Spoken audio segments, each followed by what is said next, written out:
En un concesionario de lujo en el corazón de Madrid, Julián, un anciano de aspecto humilde, fue públicamente faltado al respeto por Ricardo, el gerente del establecimiento.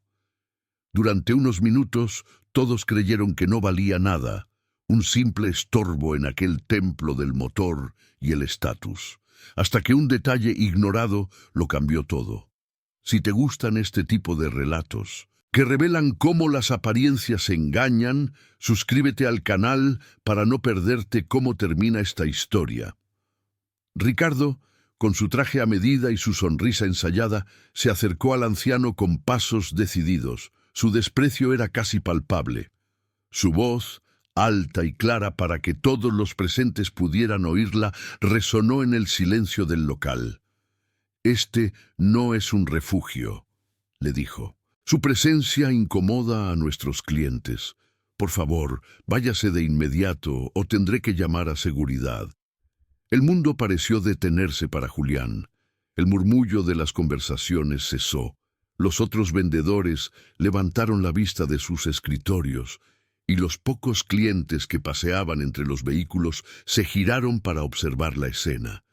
Cada par de ojos se clavó en él, no con curiosidad, sino con un juicio frío y cortante.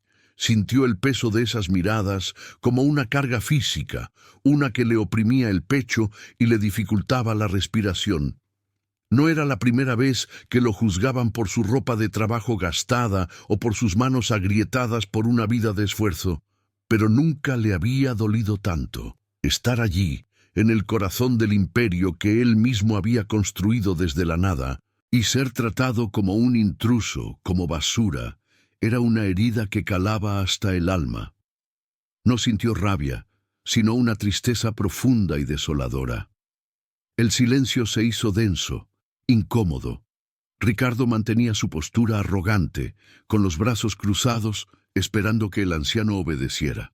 Los otros empleados intercambiaron sonrisas cómplices, reforzando la autoridad de su jefe y participando en la humillación colectiva. Para ellos, aquel hombre era solo un problema que debía ser eliminado para mantener la imagen impoluta del concesionario. Julián bajó la vista hacia el suelo de mármol pulido. Vio su propio reflejo distorsionado, el de un hombre mayor con ropas sencillas, un rostro surcado por arrugas que contaban la historia de décadas de sacrificios. Vio lo que ellos veían, un pobre. Pero ellos no podían ver el fuego que aún ardía en su interior, el conocimiento acumulado en cada una de esas arrugas, la fuerza silenciosa que había levantado cada pilar de esa empresa. Uno de los vendedores más jóvenes, un chico recién contratado llamado David, sintió una punzada de vergüenza. Le pareció cruel, innecesario. Vio la dignidad silenciosa en la postura del anciano y el abuso de poder en la de su gerente. Quiso decir algo, intervenir, pero el miedo a perder su empleo lo paralizó. Bajó la cabeza, convirtiéndose en otro cómplice silencioso de la injusticia.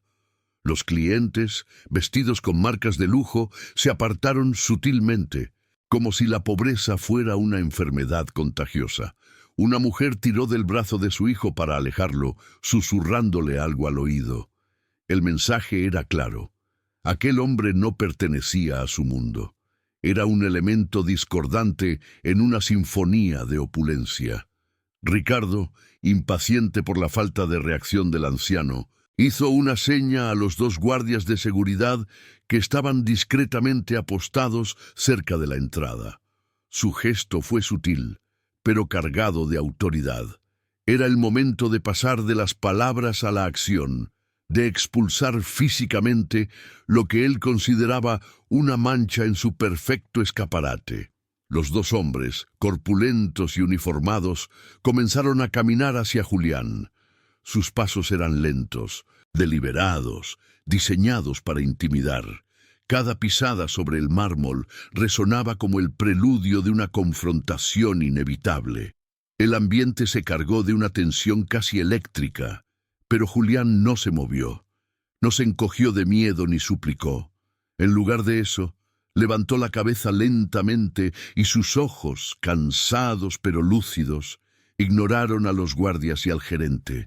Su mirada se posó en el vehículo que estaba expuesto en una plataforma giratoria en el centro de la sala. Un coche clásico, una joya de la ingeniería de 1972, restaurado a la perfección. Aquel coche era más que un simple objeto de lujo. Era un pedazo de su vida, un testamento de sus inicios. Recordaba la noche en que diseñó una de sus piezas clave, en un pequeño taller lleno de grasa y sueños. Recordaba el olor a metal quemado y la satisfacción de ver cómo su idea funcionaba, cómo resolvía un problema que los ingenieros de la época no habían podido solucionar. Mientras los guardias se acercaban, Julián dio un paso, no hacia la salida, sino hacia la plataforma. Extendió una de sus manos callosas y la posó con una delicadeza inesperada sobre el capó del coche. Fue un gesto íntimo, casi reverencial, como si estuviera saludando a un viejo amigo. La acción desconcertó a todos. Ricardo frunció el ceño, su arrogancia mezclada ahora con una pizca de confusión. ¿Qué pretendía aquel hombre? ¿Acaso iba a resistirse? La situación estaba a punto de pasar de una simple humillación a un escándalo público. Julián no parecía consciente del drama que se desarrollaba a su alrededor. Acarició la pintura brillante, sintiendo las curvas familiares del metal bajo sus dedos. Para él, ese coche no era un símbolo de estatus, sino el resultado tangible de la pasión, el ingenio y el trabajo duro. Era la prueba de que el verdadero valor no siempre es visible a simple vista. Los guardias de seguridad llegaron a su lado, uno a cada flanco. Eran dos sombras imponentes que lo empequeñecían. Uno de ellos carraspeó, a punto de pronunciar la orden de que los acompañara. El momento de la expulsión física había llegado. Fue entonces cuando Julián habló. Su voz no fue alta ni desafiante, pero tenía un timbre firme que cortó el silencio como un cuchillo. No se dirigió a Ricardo ni a los guardias. Habló como si estuviera compartiendo un secreto con el propio coche. El motor de este modelo tenía un defecto de fábrica en el sistema de refrigeración. La voz de Julián era serena, cargada de una autoridad que no provenía de un cargo, sino del conocimiento puro y profundo. Ricardo soltó una risa burlona. «¿Y se puede saber cómo un hombre como usted conoce ese detalle técnico?», preguntó con sarcasmo. «¿Acaso lo leyó en alguna revista vieja?». Julián lo ignoró por completo y continuó, su mano todavía apoyada en el capó. «Yo mismo diseñé la solución en 1972, una pieza que redistribuía el flujo del líquido refrigerante, una solución simple pero efectiva». La carcajada de Ricardo se hizo más fuerte y algunos de los otros vendedores se unieron a él, aunque con menos convicción. La escena era surrealista. Un anciano andrajoso afirmando ser el autor de una innovación mecánica histórica. Para ellos, era el delirio de un pobre hombre que había perdido el contacto con la realidad. Pero David, el joven vendedor, no se rió. Se quedó helado, con los ojos muy abiertos. Él era un apasionado de la historia de la marca.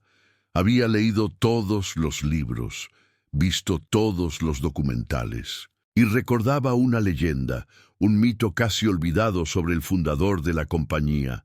La leyenda decía que el fundador, una figura misteriosa cuyo rostro casi nadie conocía, era un genio de la mecánica que había comenzado en un pequeño taller.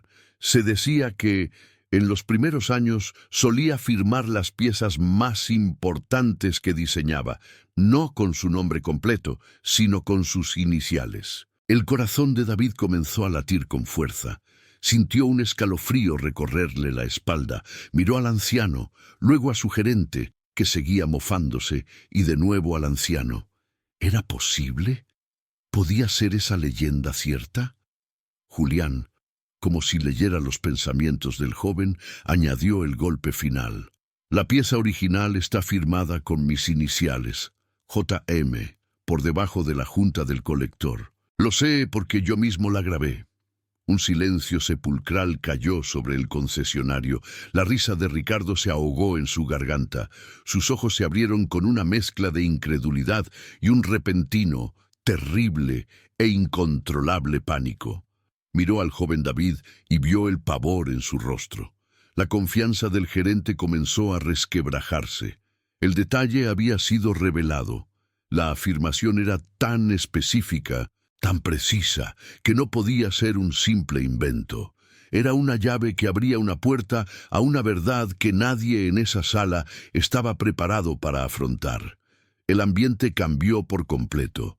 Los guardias de seguridad se detuvieron, inseguros, mirando a su jefe en busca de instrucciones.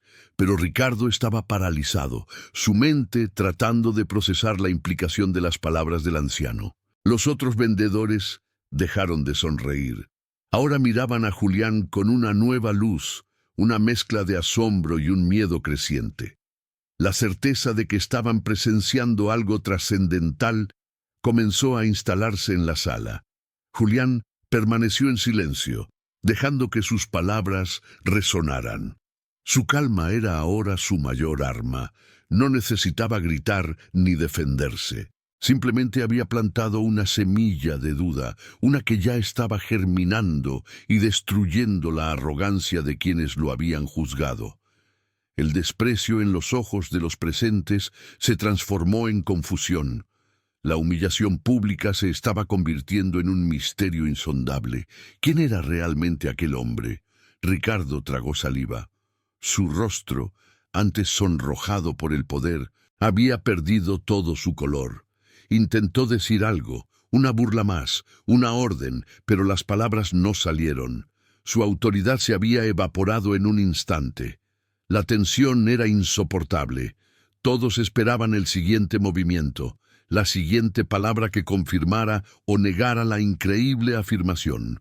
El anciano, el gerente, los empleados, los clientes, todos estaban atrapados en ese momento suspendido en el tiempo. El coche clásico en el centro de la sala ya no parecía solo un objeto de lujo. Ahora parecía un testigo silencioso de la historia, el guardián de un secreto que estaba a punto de ser revelado de la forma más impactante posible. El joven David sentía que apenas podía respirar. Si lo que sospechaba era cierto, no solo estaban humillando a un anciano, estaban cometiendo el mayor error de sus vidas, un sacrilegio contra la propia historia de la empresa para la que trabajaban. Julián, por su parte, no mostraba ninguna emoción. Su rostro seguía sereno, sus ojos fijos en el coche. Había lanzado su anzuelo y ahora solo tenía que esperar. Sabía que la verdad, como el aceite, siempre acaba saliendo a la superficie. El gerente Ricardo, en un último intento desesperado por recuperar el control, abrió la boca para ordenar a los guardias que se llevaran al anciano de una vez por todas, sin importar sus historias. Quería acabar con esa situación incómoda lo antes posible, pero antes de que pudiera pronunciar una sola sílaba, el sonido de la puerta principal abriéndose desvió la atención de todos. Una nueva figura entró en el concesionario, una que cambiaría el curso de los acontecimientos de forma irreversible. El hombre que entró vestía un traje aún más caro que el de Ricardo y caminaba con un aire de autoridad natural, no impostada. Era el director general de operaciones para Europa, una figura casi legendaria dentro de la compañía, conocido por sus visitas sorpresa y su carácter implacable. Su llegada inesperada en medio de esa tensa situación fue como echar gasolina a un fuego incipiente. Los empleados se enderezaron, tratando de aparentar normalidad, pero el pánico ya era visible en sus rostros. El director paseó su mirada por la sala, notando inmediatamente la extraña atmósfera. Vio a su gerente pálido, a los guardias de seguridad flanqueando a un anciano junto al coche de exhibición y a todos los demás congelados en sus sitios. Su ceño se frunció.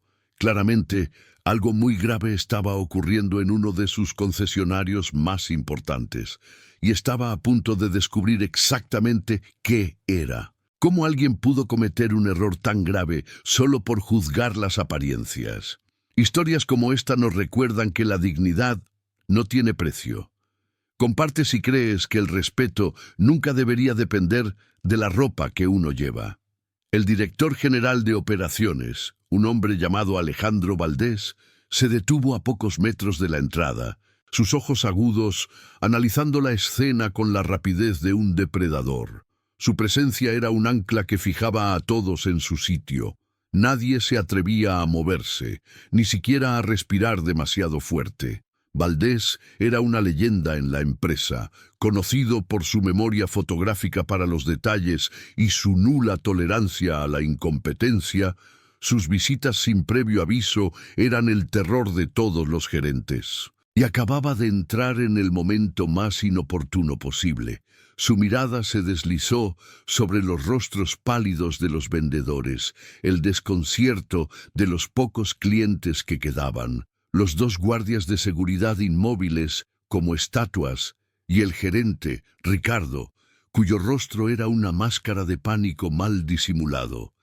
Finalmente, sus ojos se posaron en la figura central de la extraña composición. El anciano de ropas humildes, de pie junto a la joya más preciada del concesionario, con una mano apoyada en el capó como si le perteneciera. Ricardo sintió que un sudor frío le perlaba la frente. Su mente, normalmente ágil para las excusas y las justificaciones, se había convertido en un vacío ruidoso.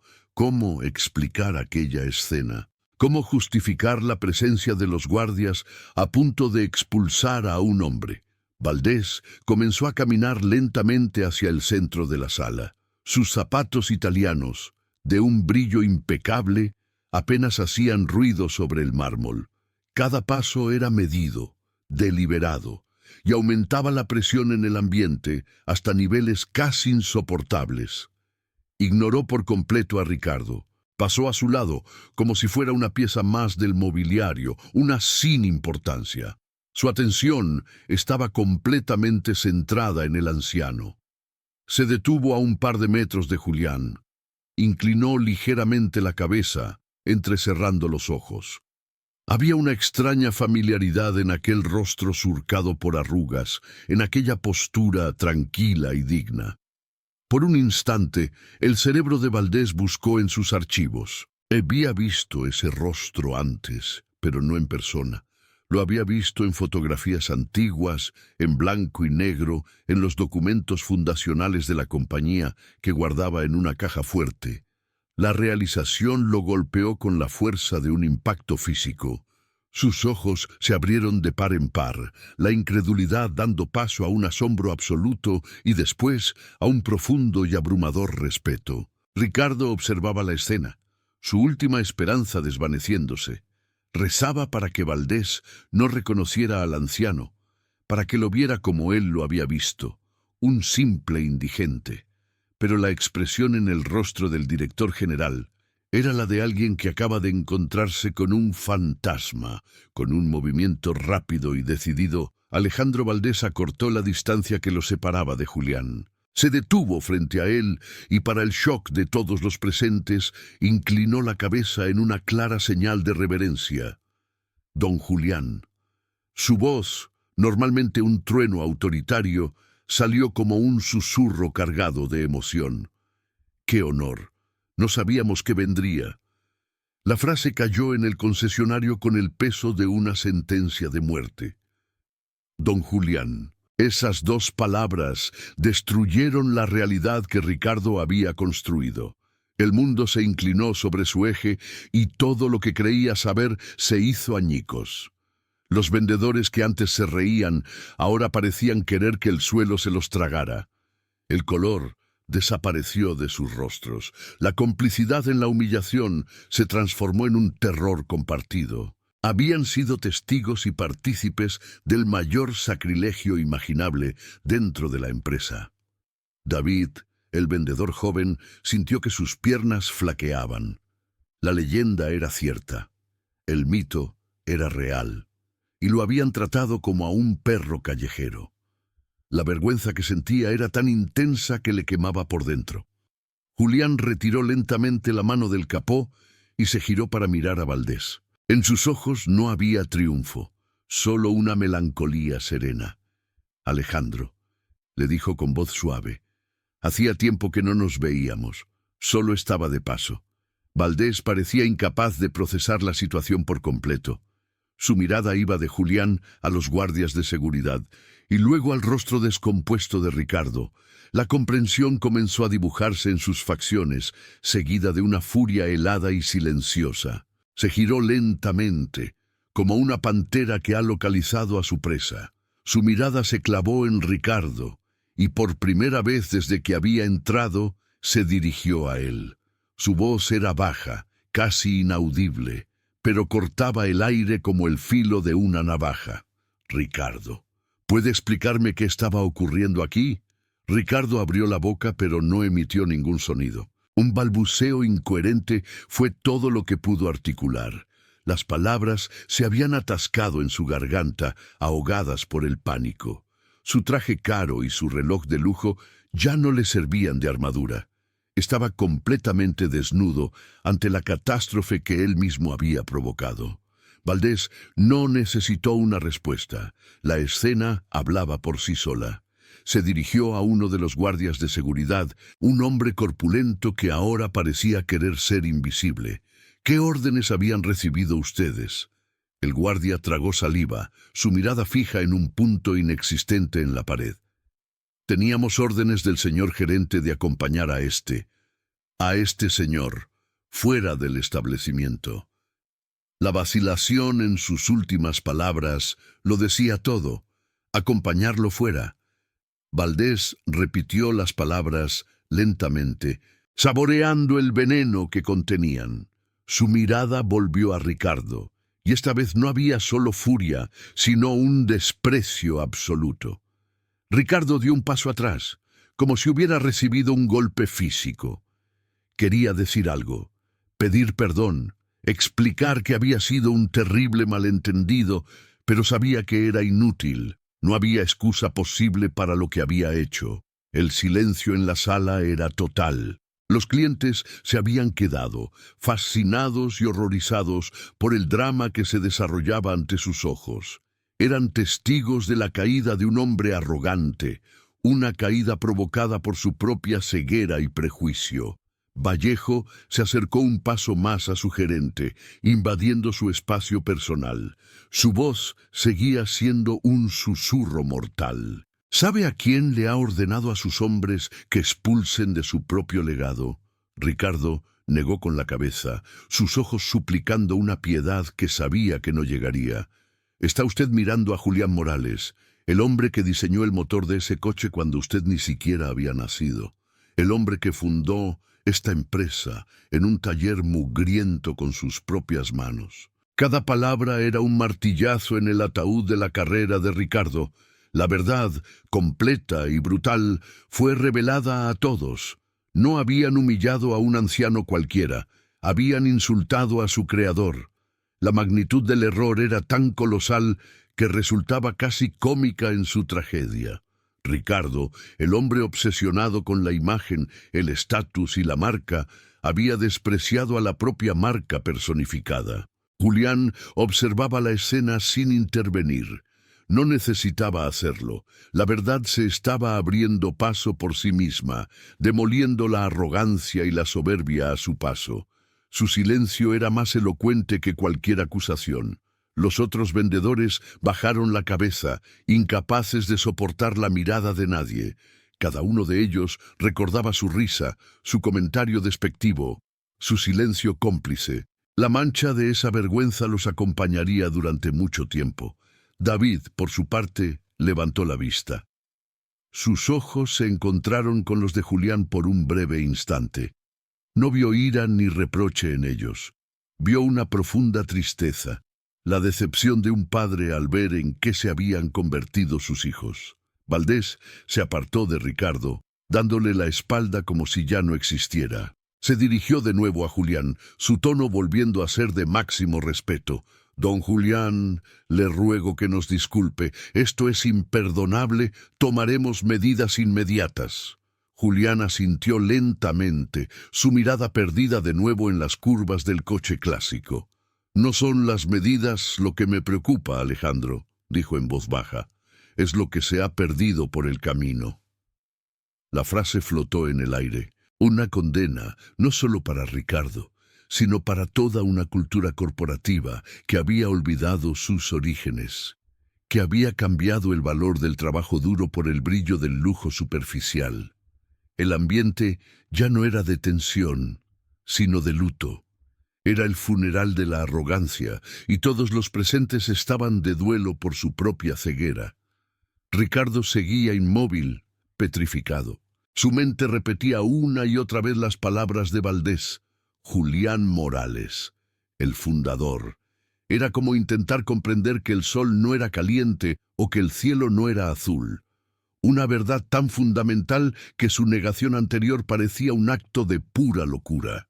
Valdés hizo una seña discreta a los guardias de seguridad, pero esta vez la seña no era para que expulsaran a Julián. Sus ojos se fijaron en Ricardo, y la orden implícita fue clara e inequívoca.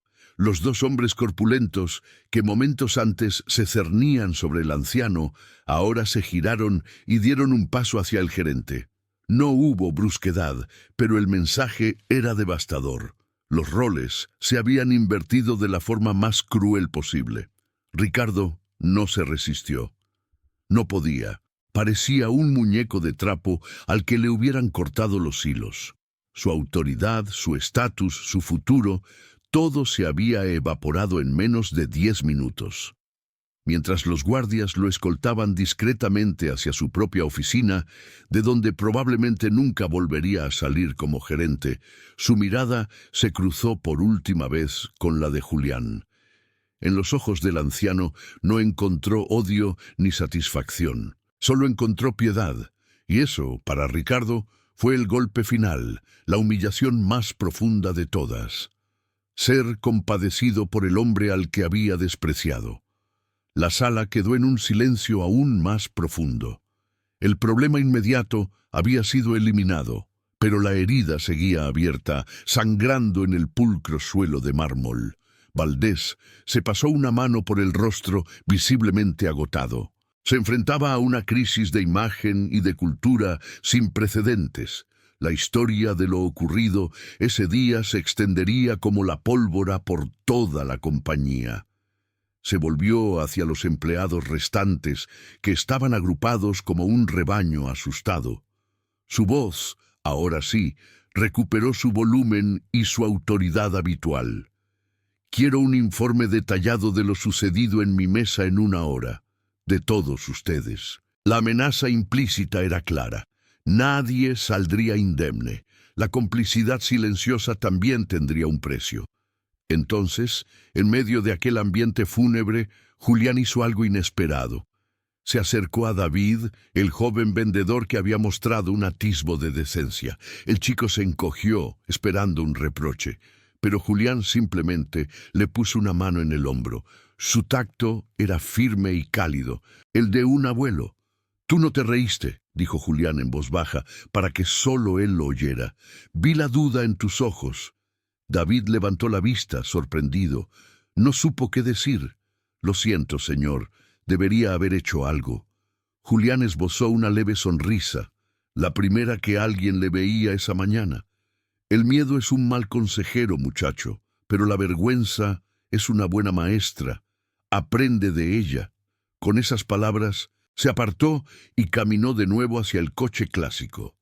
Abrió la puerta del conductor con una familiaridad que heló la sangre de los presentes y se deslizó en el asiento. Valdés se apresuró a su lado. «Don Julián, por favor, permítanos compensarle por este horrible incidente. Lo que usted desee». Julián miró a través de la ventanilla, no a Valdés, sino al interior del concesionario, a los rostros asustados y arrepentidos.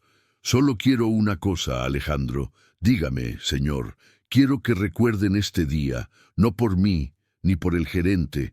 Quiero que lo recuerden cada vez que entre un cliente por esa puerta, sin importar cómo vista o de dónde venga.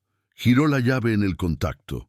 El motor, una obra de arte mecánica que él conocía íntimamente, cobró vida con un rugido suave y poderoso. Era el sonido de la autenticidad, un sonido que había sido olvidado en aquel templo de las apariencias. Sin decir una palabra más, Julián puso el coche en marcha y con una lentitud majestuosa salió del concesionario, dejando atrás un silencio lleno de lecciones no aprendidas y un legado que casi había sido traicionado. El rugido del motor clásico se desvaneció en el bullicio de Madrid, pero el silencio que Julián dejó tras de sí en el concesionario era más atronador que cualquier motor. Era un vacío lleno de vergüenza, miedo y una verdad tan aplastante que parecía haber absorbido todo el aire de la sala. Alejandro Valdés permaneció de pie en medio del local, como el capitán de un barco que acaba de ser torpedeado. Su mirada recorría los rostros de los empleados, ahora pálidos y demudados. No veía vendedores, veía los síntomas de una enfermedad que había corroído el corazón de la empresa. Los pocos clientes que habían presenciado todo el drama seguían allí, inmóviles, como si estuvieran clavados al suelo. Eran testigos incómodos de un desmoronamiento corporativo y su presencia convertía una catástrofe interna en un inminente desastre público. Valdés se recompuso con la disciplina de un hombre acostumbrado a las crisis. Se giró hacia los clientes, su rostro adoptando una máscara de calma profesional que no lograba ocultar la tormenta en sus ojos. Les agradeció su paciencia y les ofreció las más sinceras disculpas en nombre de la compañía. Un asistente, moviéndose con la rapidez del pánico, los escoltó hasta la salida, ofreciéndoles tarjetas con números de contacto directo y promesas de compensación. La puerta de cristal se cerró tras el último de ellos, aislando a los culpables en la escena de su crimen. El concesionario, antes un escaparate de éxito, se había transformado en una sala de interrogatorios. Valdés caminó lentamente hacia los empleados que se habían agrupado instintivamente. Como un rebaño buscando protección, no gritó, no necesitaba hacerlo. Su voz, cuando finalmente habló, fue baja y gélida, y cada palabra cayó sobre ellos con el peso de una losa. Quiero que cada uno de ustedes vaya a una de las oficinas. En silencio. Esperarán allí hasta que los llame, uno por uno. Nadie se atrevió a protestar. Se dispersaron como fantasmas, ocupando los despachos acristalados que rodeaban la sala principal. Ahora eran peces en una pecera, observados por la mirada implacable del director general. Valdés se quedó solo en medio del mármol. Miró el pedestal vacío donde había estado el coche clásico.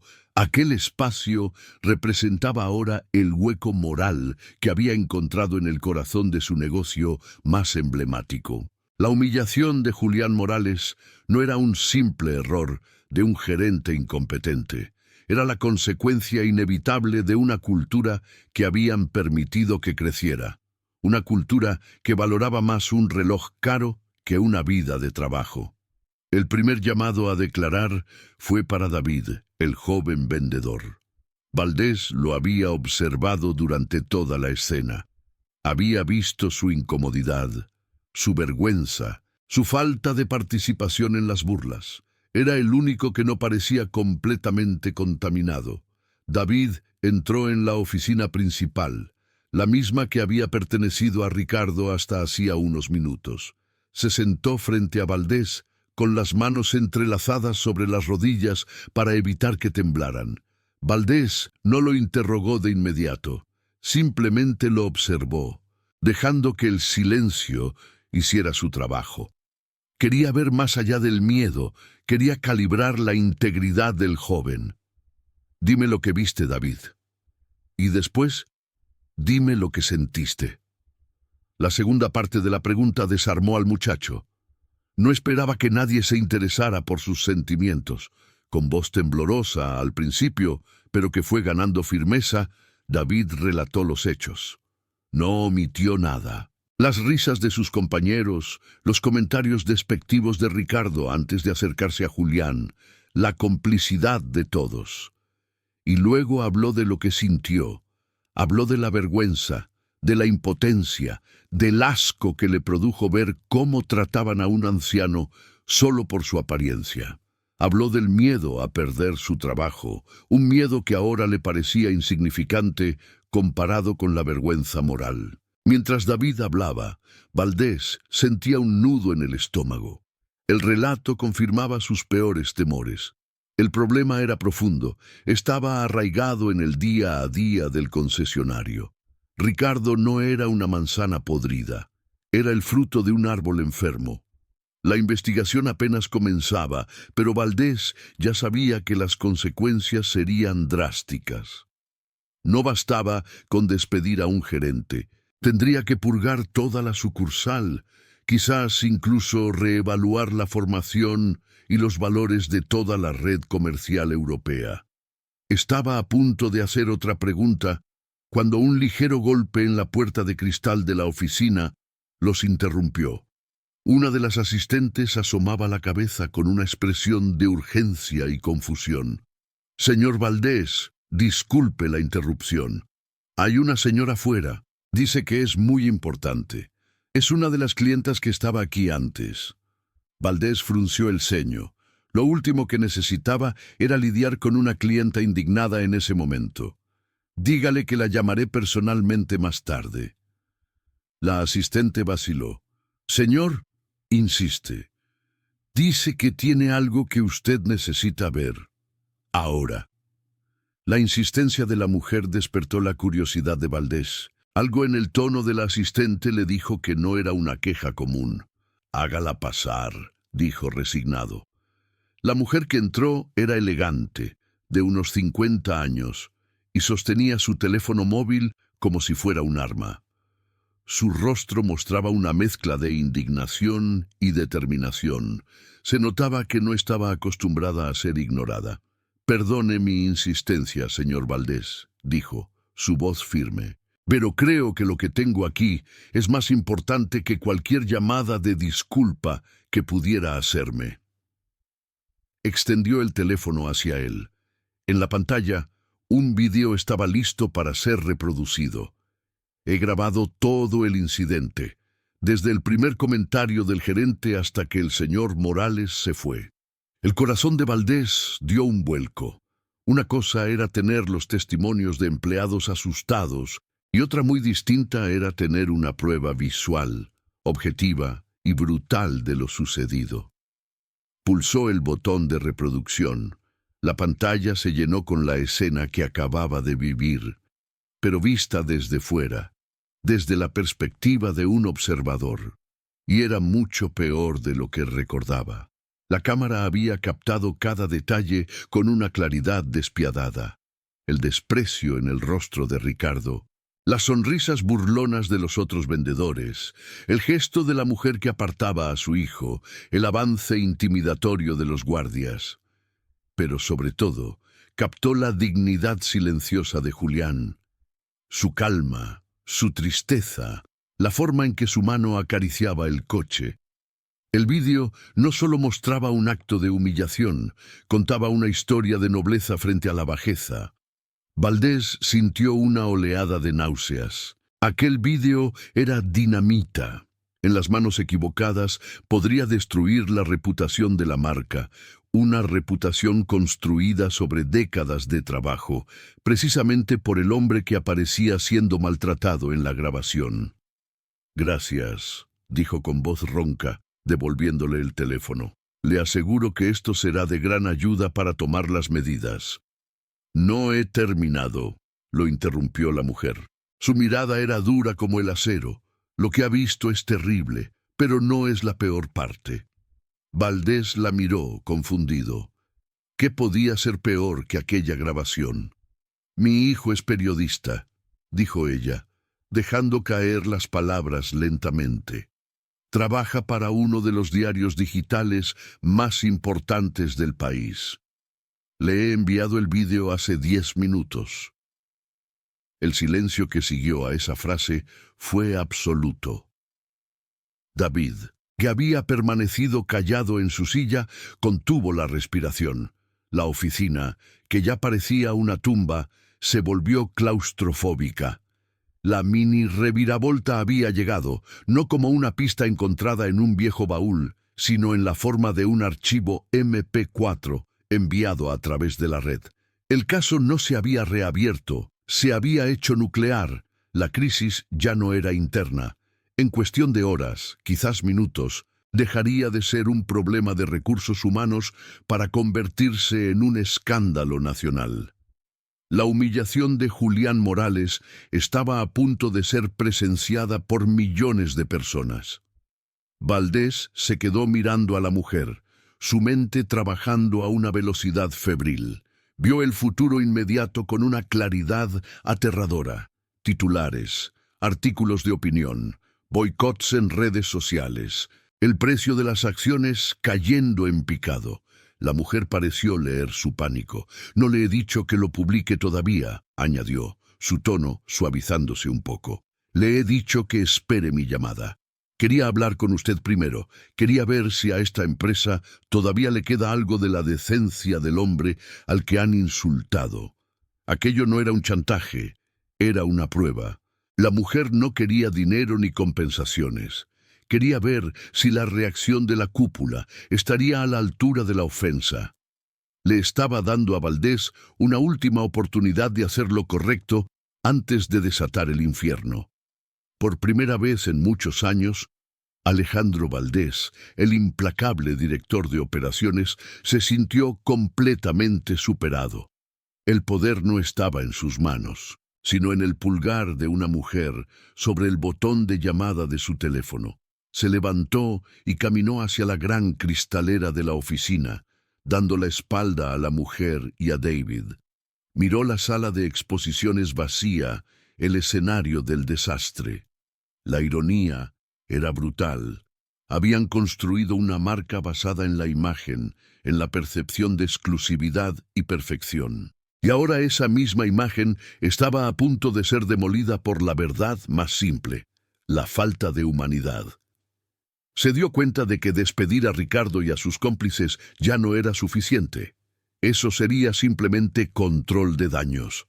Lo que se necesitaba era una transformación, un acto de contrición tan público y profundo como lo había sido la humillación.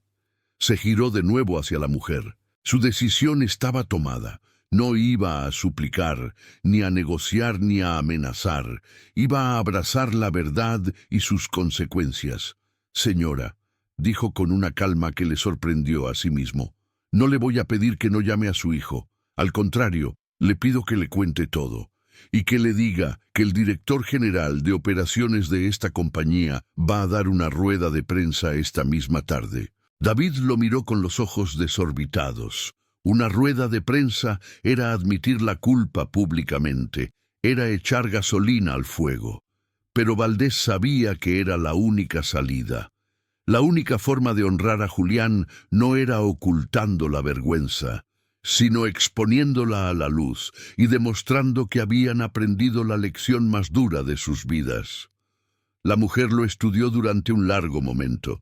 Su expresión indescifrable. Finalmente, asintió lentamente. Una decisión valiente, comentó. Espero por su bien que sus palabras esta tarde sean igual de valientes. Guardó su teléfono y sin decir nada más, se dio la vuelta y salió de la oficina. Su misión estaba cumplida. Había plantado la semilla de la revelación y ahora le correspondía a la empresa decidir si de ella crecería la redención o la ruina. Cuando la puerta se cerró, Valdés se dejó caer en su silla. Se sentía como si hubiera envejecido 10 años en 10 minutos. Miró a David, que seguía paralizado por el shock. Tú te quedas, le dijo al joven. Voy a necesitar a gente como tú a mi lado en las próximas horas. Gente que todavía recuerde para qué sirve la vergüenza. Luego cogió su propio teléfono. No llamó al departamento de comunicación ni al equipo legal. Marcó un número privado, uno que rara vez usaba. Tras unos tonos, una voz familiar y cansada respondió al otro lado de la línea. Era Julián. «Alejandro», dijo Valdés, su voz quebrándose por primera vez. «Tenemos que hablar». «No», rectificó. «Tengo que escuchar. Dígame qué debo hacer». Al otro lado de la línea, el fundador de la compañía, que conducía su coche clásico por una carretera secundaria, lejos del ruido y la furia, guardó silencio por un momento. Luego, con la misma calma con la que había desvelado el secreto del motor, le dio a Valdés su primera instrucción, una que no tenía nada que ver con abogados o ruedas de prensa, sino con la esencia misma de lo que significaba reparar un daño. La verdadera prueba no era cómo iban a gestionar la crisis pública, sino cómo iban a tratar al próximo cliente que entrara por esa puerta. La primera revelación no había sido la identidad de Julián, sino la fragilidad de un imperio que había olvidado su propio corazón. La instrucción de Julián, al otro lado de la línea, fue tan simple como profunda, desprovista de cualquier atisbo de ira o deseo de venganza. No le pidió a Alejandro Valdés que desatara una tormenta mediática ni que destruyera la vida de Ricardo. Le pidió algo mucho más difícil: que entendiera, que volviera al principio, no de la empresa, sino de aquel concesionario. Le dijo que revisara los libros, no solo los de contabilidad, sino los de taller. Un coche, le explicó, cuenta su historia a través de sus reparaciones, y una empresa revela su alma en la forma en que trata esas historias. Valdés colgó el teléfono sintiendo el peso de un testamento. Aquella no era la orden de un accionista mayoritario, sino la lección de un maestro. Comprendió que la humillación de Julián no era la enfermedad, sino solo un síntoma. La verdadera putrefacción estaba en otra parte, oculta bajo el brillo del mármol y las sonrisas ensayadas. Mientras Valdés comenzaba a movilizar a su equipo de confianza, el mundo exterior explotó. El hijo de la clienta era tan bueno como ella había prometido. Su artículo no fue una simple noticia, fue un relato demoledor. El vídeo, crudo y sin editar, se incrustó en la cabecera de la web del periódico digital y desde ahí saltó a todas las redes sociales. En cuestión de horas, la historia de Julián Morales dejó de ser un incidente aislado para convertirse en un fenómeno viral, un símbolo de la lucha de clases, de la dignidad frente a la arrogancia. El hashtag #Yo soy Julián se convirtió en tendencia mundial. La gente no solo compartía el vídeo, sino que contaba sus propias historias de humillación, de ser juzgados por su apariencia en bancos, tiendas y restaurantes. La marca, antes un sinónimo de prestigio y excelencia, se convirtió en el emblema del clasismo y la podredumbre moral. Las acciones de la compañía cayeron en picado en la apertura de la bolsa a la mañana siguiente. Los teléfonos de la centralita no paraban de sonar con llamadas de clientes indignados, cancelando pedidos, y de otros concesionarios de la red pidiendo explicaciones, aterrados de ser arrastrados por el fango. La crisis era total, pero para Alejandro Valdés, el ruido exterior era solo una distracción. Su verdadera batalla se libraba en silencio dentro de los muros del concesionario de Madrid, que ahora se había convertido en su cuartel general. Siguiendo el consejo de Julián, trajo a un equipo de auditores forenses, gente externa que no le debía lealtad a nadie dentro de la compañía. Su primera orden fue confiscar todos los ordenadores y registros del departamento de Ricardo. Luego, comenzó la cascada de entrevistas. Uno por uno, los vendedores que habían reído y participado en la humillación fueron llamados a la antigua oficina de su jefe. Al principio, todos intentaron minimizar su papel. Fue cosa de Ricardo, decían. Nosotros solo seguíamos órdenes. Estábamos intimidados por él. Mentían y Valdés lo sabía. Sus evasivas y su falta de arrepentimiento genuino solo servían para confirmar la profundidad de la enfermedad cultural que padecía la sucursal. Mientras los auditores se sumergían en hojas de cálculo y facturas, buscando discrepancias financieras, Valdés se centró en algo más sutil: los archivos de servicio de los últimos 5 años, especialmente los relacionados con los coches clásicos, la especialidad del concesionario. David, el joven vendedor, fue el único al que Valdés mantuvo a su lado. No como sospechoso, sino como su memoria viva del lugar.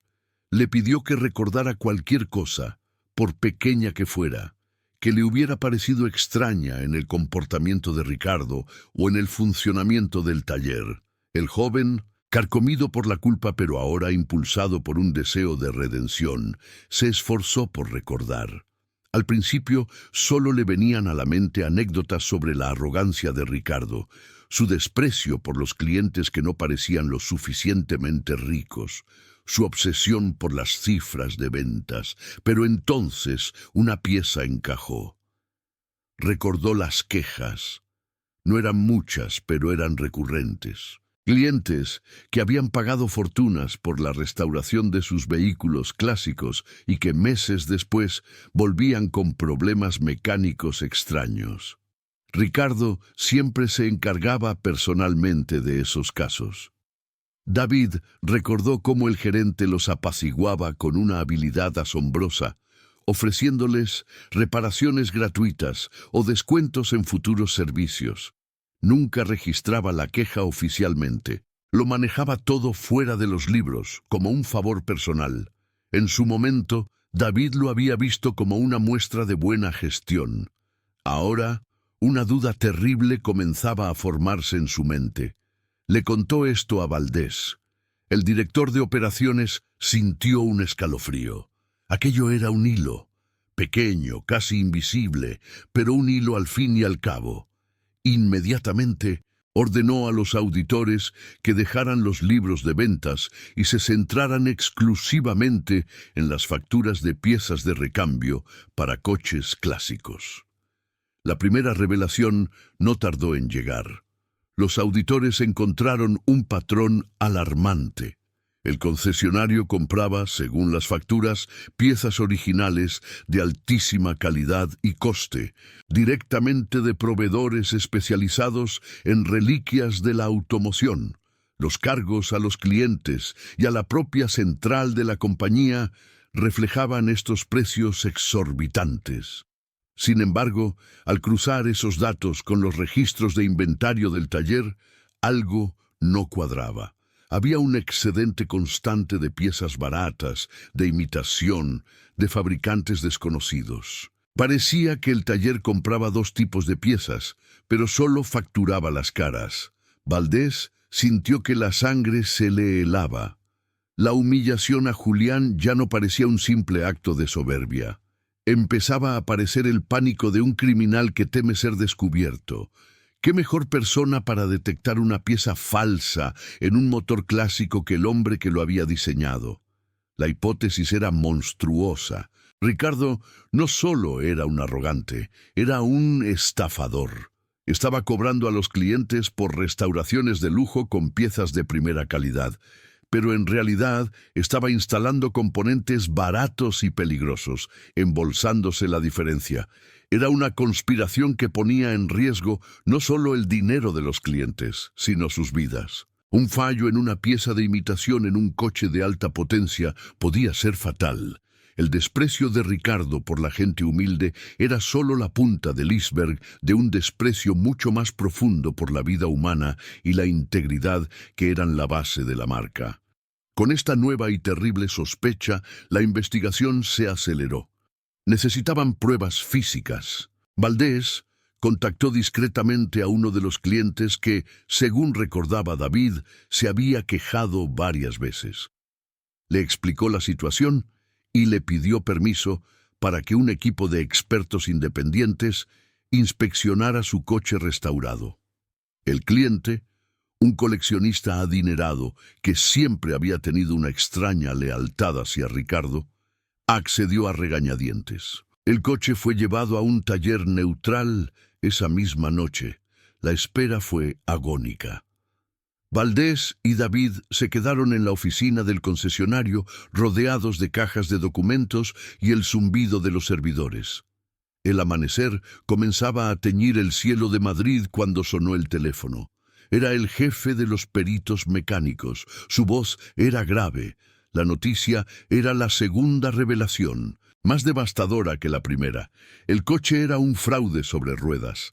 El motor, los frenos, la suspensión. Casi todas las piezas clave que supuestamente habían sido reemplazadas por componentes originales eran imitaciones baratas de pésima calidad.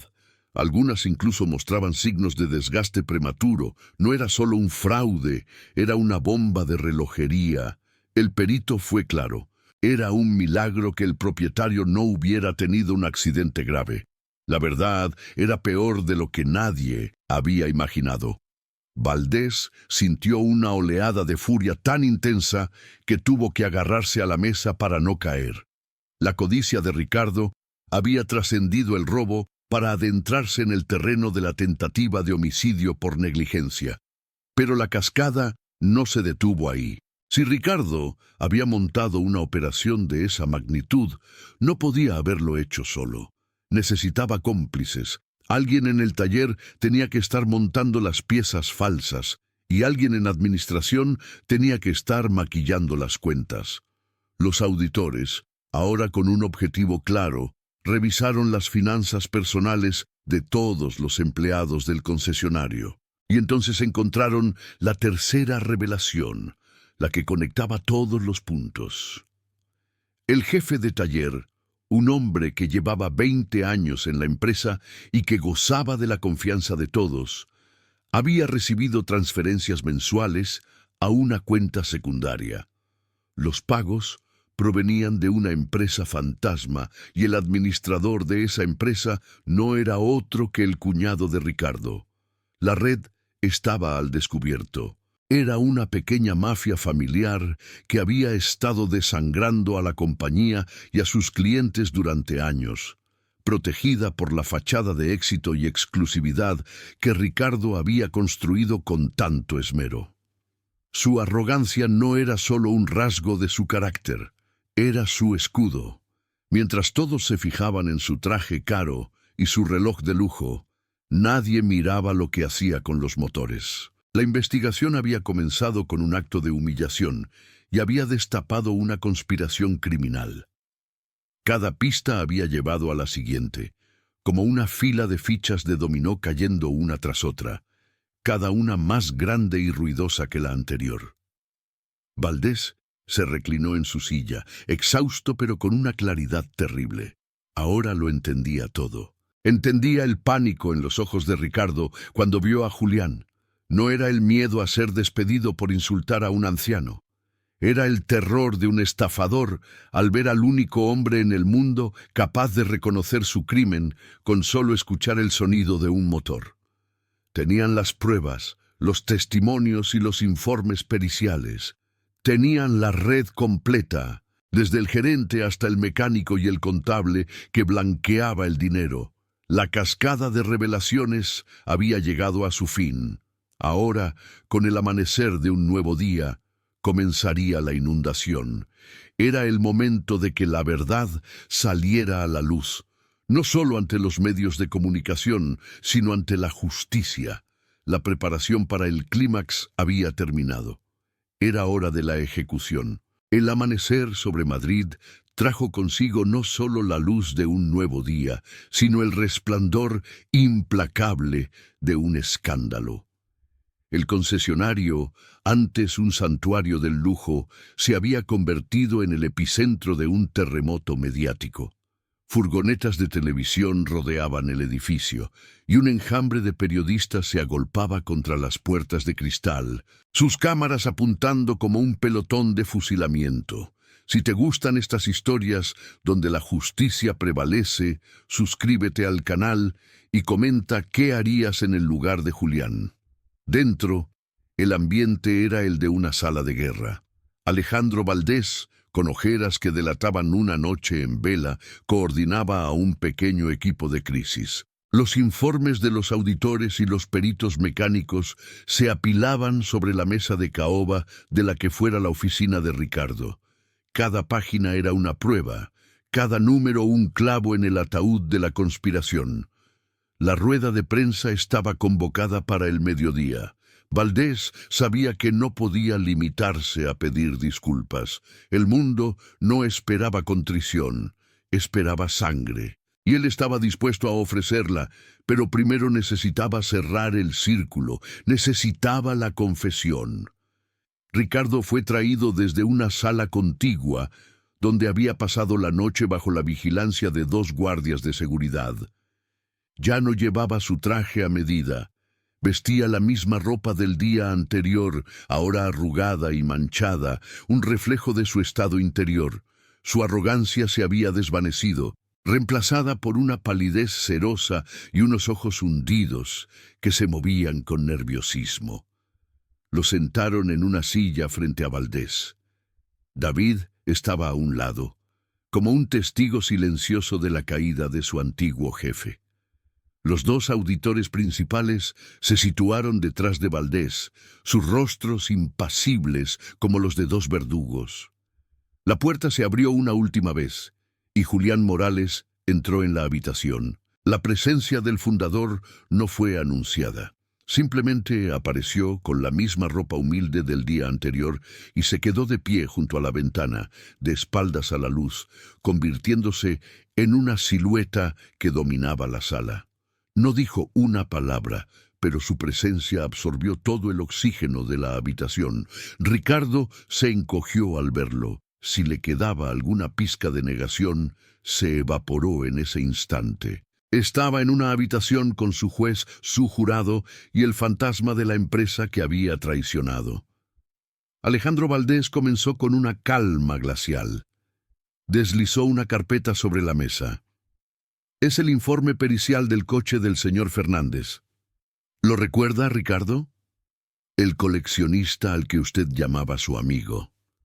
Ricardo tragó saliva, su nuez subiendo y bajando.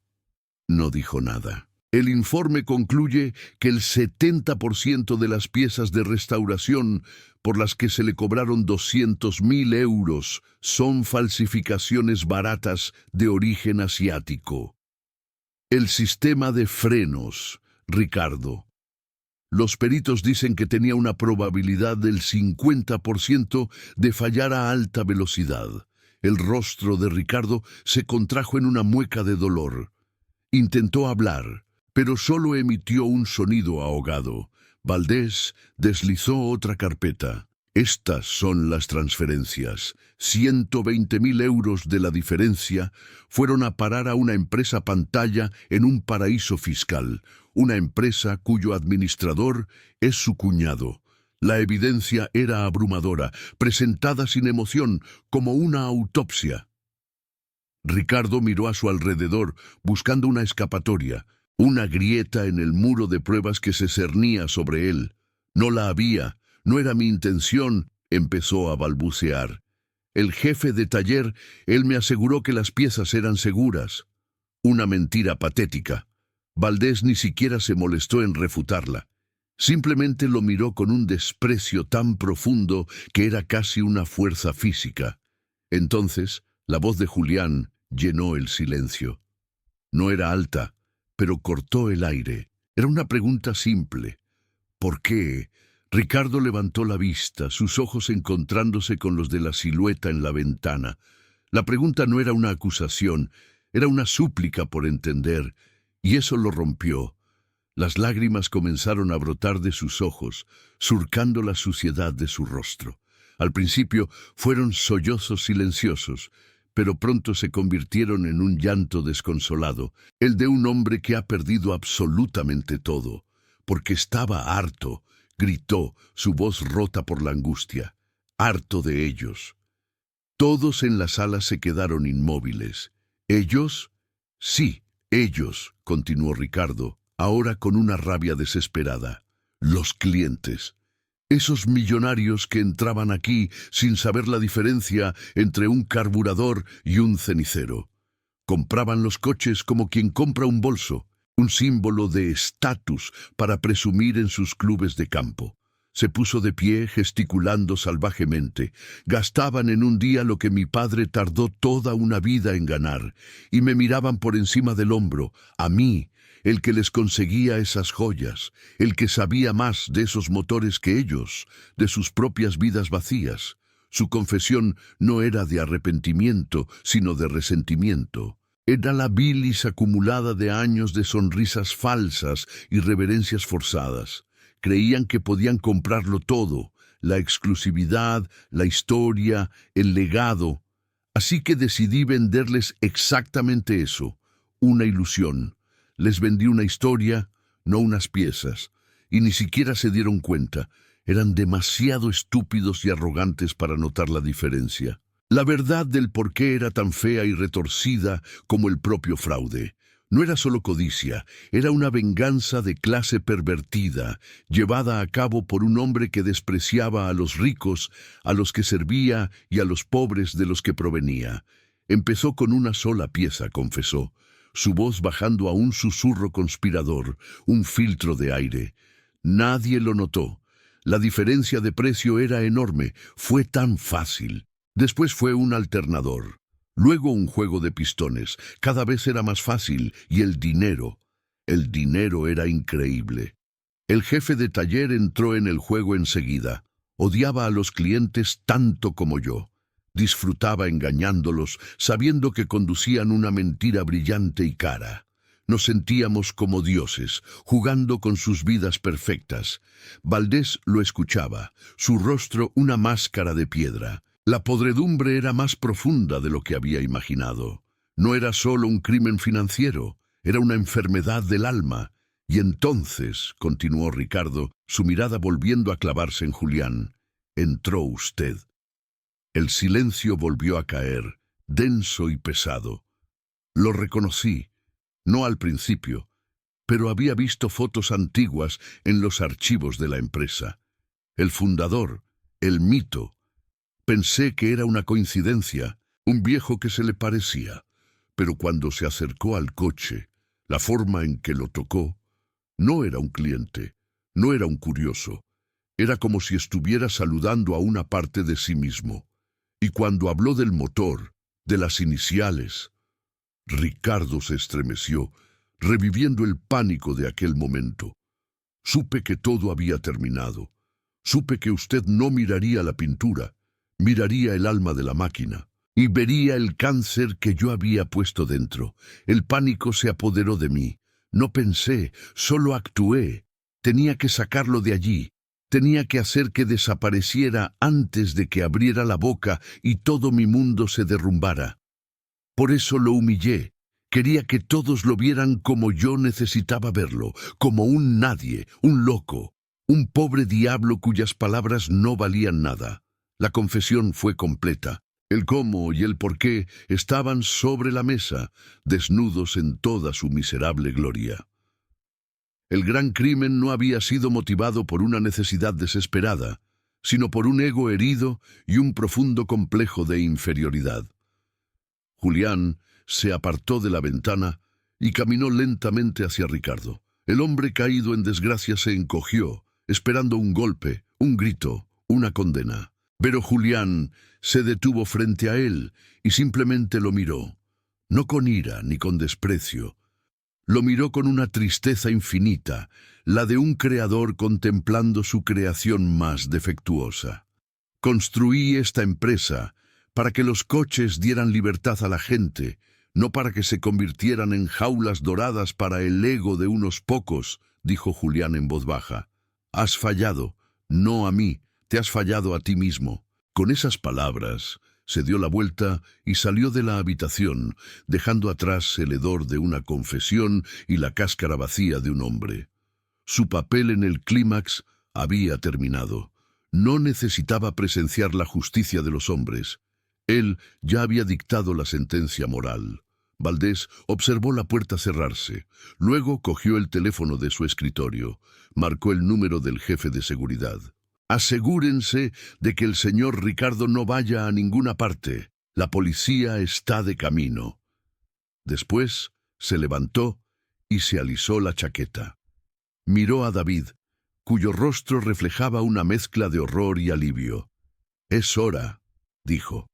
Caminó hacia la salida del concesionario, donde las cámaras y los micrófonos esperaban como lobos hambrientos.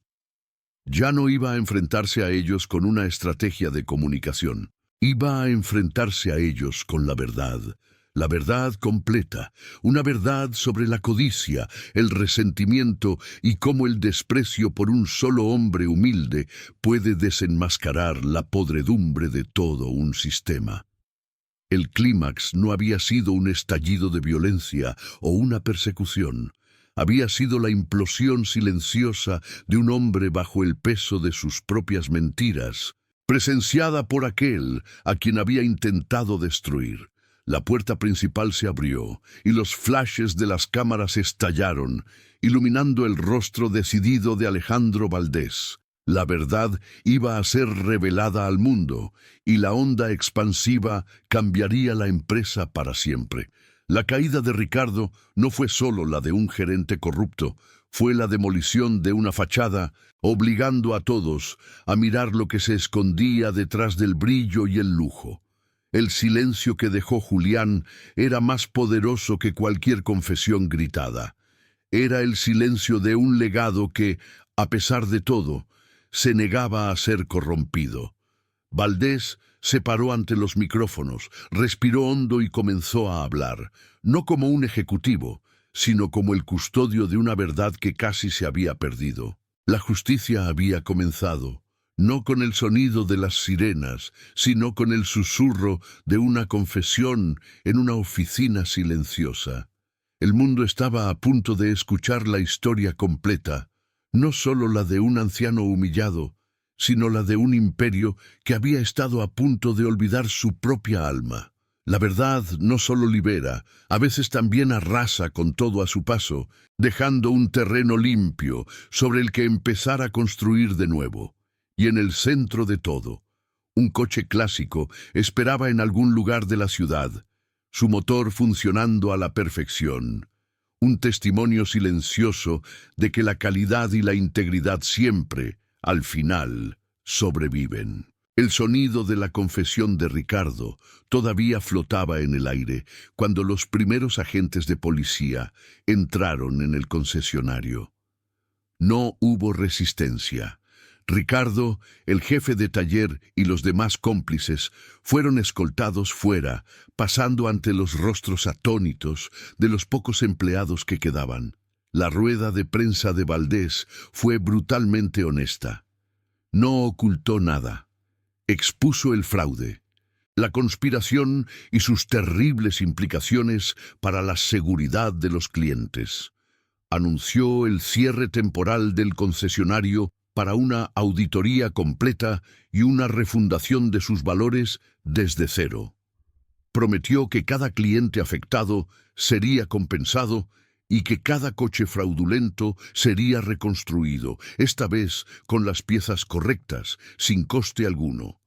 El clímax había terminado. La verdad había sido expuesta en su totalidad y las consecuencias legales y corporativas estaban en marcha. La batalla por la reputación de la marca sería larga y difícil, pero el primer paso, el más importante, se había dado. La historia de Julián se convirtió en una leyenda dentro y fuera de la compañía, un recordatorio constante del verdadero valor de las cosas. ¿Cómo alguien pudo cometer un error tan grave solo por juzgar las apariencias? Esta historia demuestra que la verdadera riqueza reside en el carácter, no en la cartera. Comparte si estás de acuerdo en que la dignidad es el único lujo que nadie nos puede arrebatar. Las puertas del concesionario se abrieron, pero esta vez no para dar la bienvenida a un cliente adinerado, sino para dejar pasar la cruda realidad de la justicia. Ricardo, flanqueado por 2 agentes de policía, recorrió por última vez el suelo de mármol que había considerado su reino. Su rostro, antes una máscara de arrogancia, era ahora un lienzo en blanco de shock y humillación. Los flashes de las cámaras explotaron en el exterior, capturando su caída en tiempo real. Cada destello era un recordatorio de la altura desde la que se había precipitado. El jefe de taller y los otros implicados en la estafa lo siguieron, con la cabeza gacha, transformados de empleados de élite a una simple fila de delincuentes. El sonido metálico de la puerta de un coche patrulla al cerrarse fue el punto final de sus carreras y el comienzo de su nueva vida entre rejas. La rueda de prensa de Alejandro Valdés fue un ejercicio de honestidad brutal. No hubo excusas ni jerga corporativa para suavizar el golpe. Con una voz firme, detalló la conspiración, admitió la negligencia cultural de la empresa y pidió perdón, no solo a Julián, sino a cada cliente que había depositado su confianza en ellos. Prometió una purga y una reconstrucción, una refundación basada en los valores que habían sido traicionados. El impacto fue sísmico. Las acciones de la compañía se desplomaron, pero la transparencia de Valdés actuó como un cortafuegos. El mercado, acostumbrado a las negaciones y los encubrimientos, reaccionó con una mezcla de sorpresa y un cauto respeto. La herida era profunda, pero al menos no se había infectado con la gangrena de la mentira. El concesionario de Madrid permaneció cerrado durante semanas, convertido en una escena del crimen y, después, en un símbolo. Equipos de auditores y mecánicos independientes lo desmantelaron todo, revisando cada coche, cada factura, cada registro. Era un exorcismo corporativo, un intento doloroso de limpiar el alma de un lugar que se había podrido desde dentro. David, el joven vendedor, se convirtió en una pieza clave de ese proceso. Valdés vio en él no solo a un testigo, sino la semilla de un futuro diferente. No lo ascendió a gerente, pues sabía que el chico aún debía aprender, pero lo integró en el comité de refundación. Le dio la responsabilidad de hablar con los empleados de rango inferior, de escuchar sus miedos y de ayudar a construir un nuevo código de conducta. La historia de Julián se convirtió en un mito moderno. El vídeo de la humillación, seguido de las noticias sobre el fraude, creó un relato perfecto de justicia poética. La gente no solo condenaba a Ricardo, celebraba a Julián. Se convirtió en un héroe anónimo, un símbolo de la dignidad silenciosa que reside en la gente corriente, en los abuelos que construyeron el país con sus manos callosas. El juicio fue el capítulo final de la saga pública. Las salas del tribunal estaban abarrotadas cada día. La defensa de Ricardo intentó argumentar que la presión por alcanzar objetivos de ventas imposibles lo había empujado a tomar malas decisiones. Fue un esfuerzo inútil. La evidencia era una montaña que lo aplastaba. Los testimonios de los clientes estafados fueron devastadores. Hombres y mujeres adinerados admitieron con vergüenza que no sabían nada de los coches que tanto amaban, que habían confiado ciegamente en la reputación de la marca y en la sonrisa encantadora de Ricardo. Su arrogancia de clase se había vuelto contra ellos, haciéndolos víctimas fáciles. El testimonio más impactante fue el del perito mecánico. Con gráficos y simulaciones, mostró a la corte lo que habría ocurrido si el sistema de frenos falsificado del coche de un coleccionista hubiera fallado en la autopista. La sala contuvo el aliento al ver la recreación de un accidente catastrófico. El crimen de Ricardo pasó de ser un fraude a una potencial masacre. Cuando la confesión grabada de Ricardo fue reproducida, un silencio sepulcral se apoderó de la sala. Escuchar su propia voz, llena de resentimiento y desprecio, admitiendo que disfrutaba engañando a los clientes, fue su condena final. No había arrepentimiento en sus palabras, solo la rabia de un hombre pequeño ahogado en su propio veneno. La sentencia fue implacable. El juez, en su discurso final, habló de un crimen que iba más allá del dinero. Habló de una traición a la confianza, al trabajo artesanal y a la seguridad humana. Ricardo fue condenado a una larga pena de prisión por estafa agravada, conspiración y delito de riesgo contra la seguridad vial. Su rostro no mostró emoción alguna. Parecía un hombre que ya había muerto por dentro.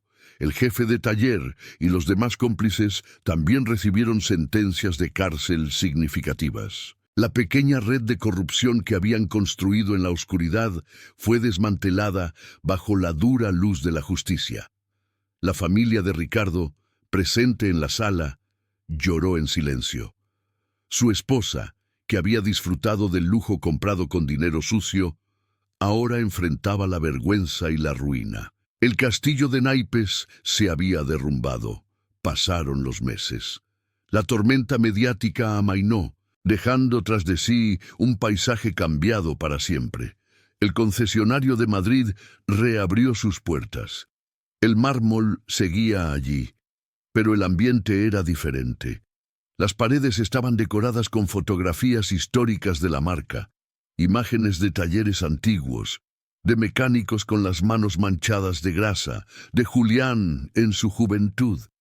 El nuevo gerente era un hombre veterano, conocido por su integridad y su profundo conocimiento de la mecánica. David trabajaba a su lado, aprendiendo cada día. Su primera norma, impuesta por él mismo, era salir a recibir a cada persona que cruzaba la puerta, fuera un magnate o un simple curioso, con la misma sonrisa sincera y el mismo ofrecimiento de un café. Bajo la dirección de Alejandro Valdés, que fue ascendido a CEO de la División Europea, la compañía lanzó la Fundación Julián Morales. Su misión era ofrecer becas a jóvenes de entornos desfavorecidos que mostraran talento y pasión por la ingeniería mecánica. Era un intento genuino de devolver a la comunidad una parte de lo que la codicia de unos pocos le había quitado. La recuperación fue un proceso lento y humilde. La empresa tuvo que ganarse de nuevo cada cliente, cada gramo de confianza. Se convirtieron en un ejemplo de cómo una crisis, si se afronta con una honestidad radical, puede ser una oportunidad para una profunda transformación. Julián Morales nunca volvió a pisar el concesionario. Siguió las noticias del juicio desde la tranquilidad de su pueblo, leyendo los periódicos en la terraza de un pequeño bar. No sintió alegría por la condena de Ricardo, solo una profunda melancolía por una vida desperdiciada en la persecución de sombras. Una tarde de otoño, mientras reparaba el motor de un viejo tractor para un vecino, recibió un sobre. Dentro había una carta de David. El joven le contaba con entusiasmo los cambios, la nueva filosofía del concesionario y el éxito de la fundación. Adjuntaba una fotografía de la primera becada, una joven de un barrio obrero con el rostro iluminado de orgullo junto a un motor desmontado. Julián observó la fotografía. Una sonrisa, la primera verdaderamente serena en mucho tiempo, se dibujó en su rostro. Comprendió que su legado no estaba en el acero de los coches, sino en el espíritu de las personas. El veneno había sido purgado, y de la tierra quemada brotaba algo nuevo y sano. Guardó la carta en el bolsillo de su mono de trabajo, junto al corazón. Cogió una llave inglesa. El tacto familiar del metal frío en su mano callosa era su ancla, su conexión con lo real. El sonido de la herramienta ajustando una tuerca era la única música que necesitaba. El imperio que había construido seguiría su camino, ahora quizás un poco más sabio, un poco más humano. Pero para él, el fundador, la verdadera riqueza nunca había estado en el balance final, sino en el proceso, en el olor a aceite, en la satisfacción silenciosa de una pieza que encaja a la perfección. La justicia había seguido su curso, las consecuencias se habían materializado y las vidas habían cambiado. Pero para Julián, El cierre del círculo no llegó con un veredicto judicial, sino con la imagen de una joven a la que se le había dado una oportunidad. Su legado no era una marca de lujo, era la simple y poderosa idea de que, con las herramientas adecuadas y un corazón honesto, cualquiera puede construir algo que perdure. El eco de las sirenas se desvaneció, pero en el concesionario de lujo de Madrid, el silencio que quedó era más pesado y acusador que cualquier ruido. Era el silencio del día después, el de un campo de batalla una vez que los ejércitos se han retirado, dejando solo los escombros y la certeza de que nada volverá a ser igual. El mármol, antes un símbolo de estatus, ahora parecía la fría losa de una tumba. Alejandro Valdés permaneció en medio de la sala vacía, no como un ejecutivo, sino como el guardián de un legado que había estado a punto de perderse para siempre. La confesión de Ricardo no había sido el final de la crisis, sino el principio de la reconstrucción. Sabía que las disculpas no bastarían. El mundo no quería palabras, quería ver un cambio real, una penitencia corporativa tan profunda como lo había sido el pecado. Las semanas que siguieron fueron un torbellino de acción. El concesionario fue cerrado, vaciado y sometido a una auditoría que fue más un exorcismo.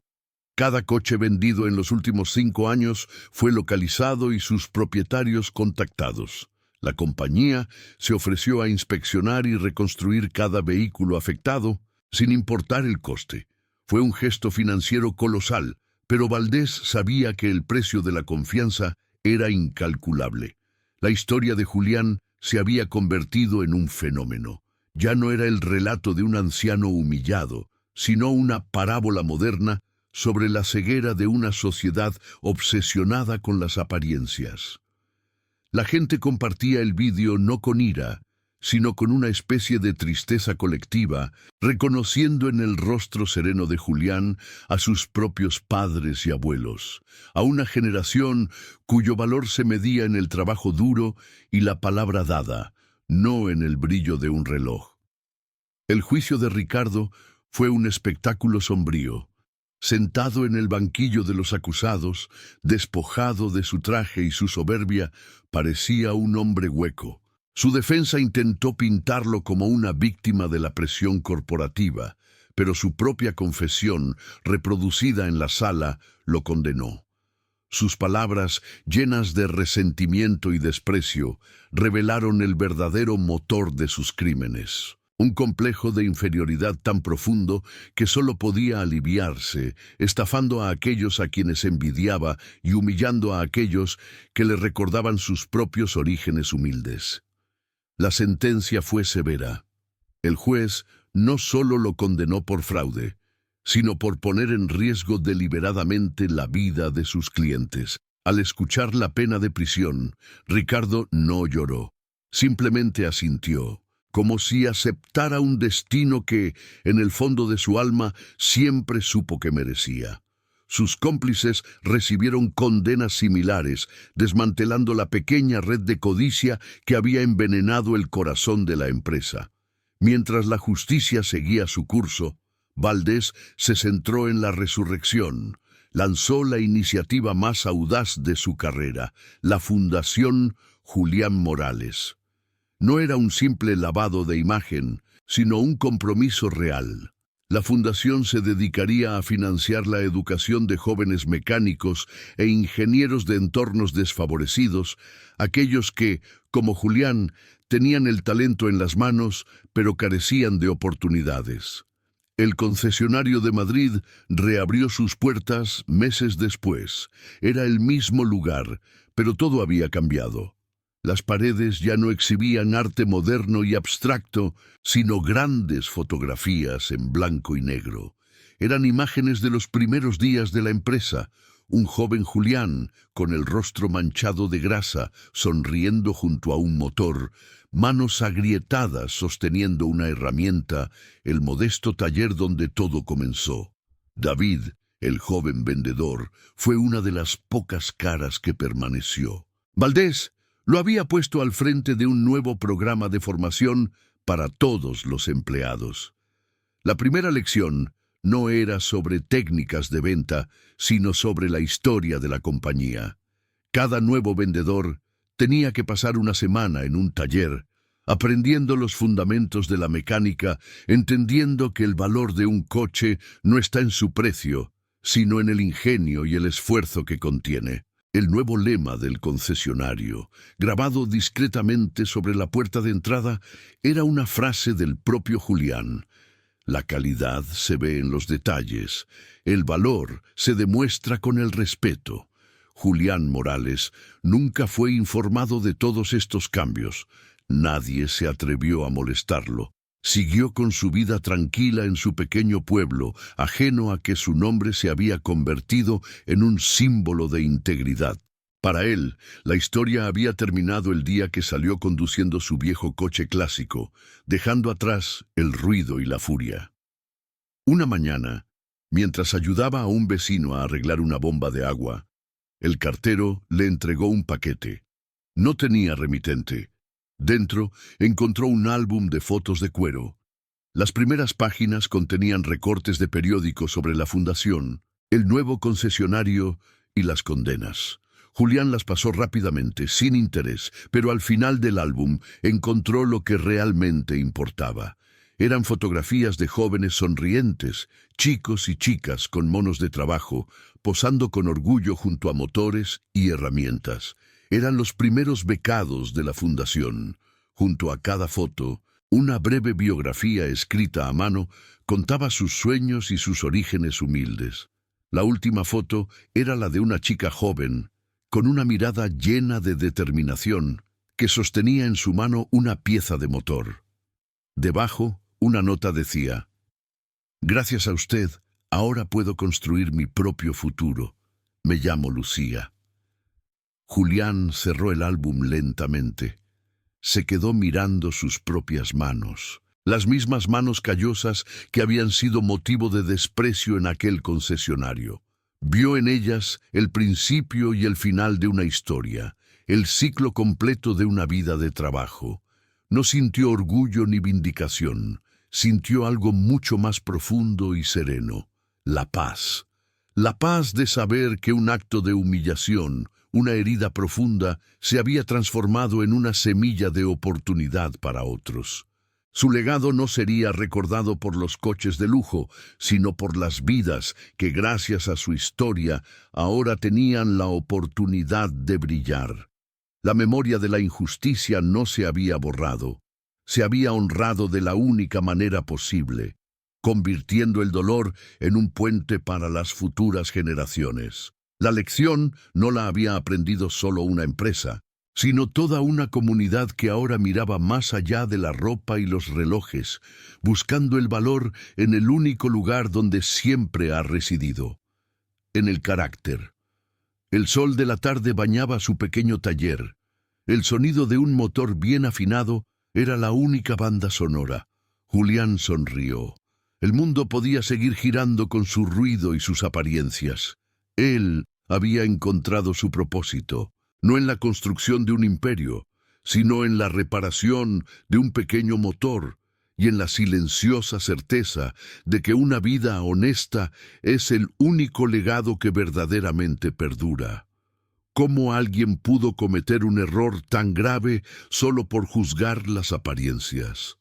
Esta historia demuestra que la verdadera riqueza reside en el carácter, no en la cartera. Comparte si estás de acuerdo en que la dignidad es el único lujo que nadie nos puede arrebatar.